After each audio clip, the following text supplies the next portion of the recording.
গেল বছর লন্ডনে এক দ্বিপক্ষীয় সভায় ভুটানের রাজা ও রানীর সাথে কুড়িগ্রামে বিশেষ অর্থনৈতিক অঞ্চল প্রতিষ্ঠার জন্য প্রস্তাব দেন প্রধানমন্ত্রী শেখ হাসিনা।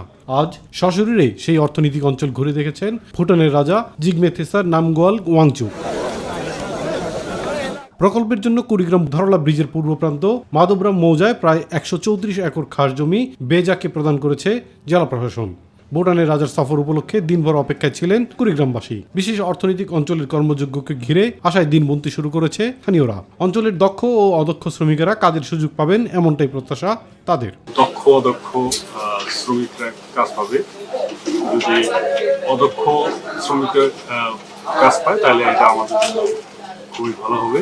এবং কুড়িগ্রাম এটা যদি অর্থনীতি ভালোভাবে তৈরি হয় এবং তাহলে নিশ্চয়ই এই কুড়িগ্রাম সামনে এগিয়ে যাবে। সোনাহাট স্থলবন্দর চালু হলে সরাসরি ভারত দিয়ে ভুটান যাতায়াত সহজ হবে। এছাড়াও পার্শ্ববর্তী লালমনিরহাট জেলার পরিত্যক্ত বিমানবন্দর ও ভারতের সাথে ব্রিটিশ আমলে চলাচলকৃত রেল পুনরায় চালু করা গেলে উত্তরাঞ্চলে যোগাযোগ আসবে নতুন মাত্রা, এমনটাই মনে করেন স্থানীয়রা। লালমনিরহাটে একটি এয়ারপোর্ট আছে যেটি পরিত্যক্ত ব্রিটিশ আমল থেকে। এখানে প্রচুর জমি আছে যেখানে সরকার চাইলেই একটি আধুনিক আন্তর্জাতিক মানের একটি বিমানবন্দর স্থাপন করতে পারে।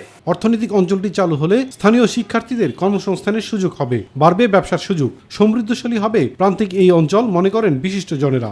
শিক্ষার মান আরও উন্নত হবে এবং কুড়িগ্রাম একটি সমৃদ্ধি জেলা হিসেবে আত্মপ্রকাশ করতে যাবে বলে আমরা মনে করি। অতি দ্রুত উন্নয়ন হবে এবং অনেকগুলি ইন্ডাস্ট্রি যেটা এখানে হওয়া সম্ভব না সেইগুলো আরও ভালো হবে এবং ভবিষ্যতে এই অঞ্চলের লোক সমৃদ্ধিশালী হবে।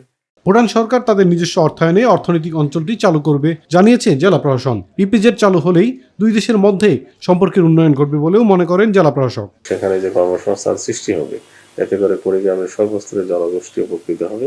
তাছাড়া ভুটানিজ বিনিয়োগের মাধ্যমে এখানে শিক্ষা, সংস্কৃতি সহ আরো অন্যান্য যে উন্নয়নের যে নির্দেশক সমূহ আছে সেগুলো প্রসারিত হবে। যত দ্রুত সম্ভব ইপিজেডের কাজ শুরু হবে এমনটাই প্রত্যাশা স্থানীয়দের।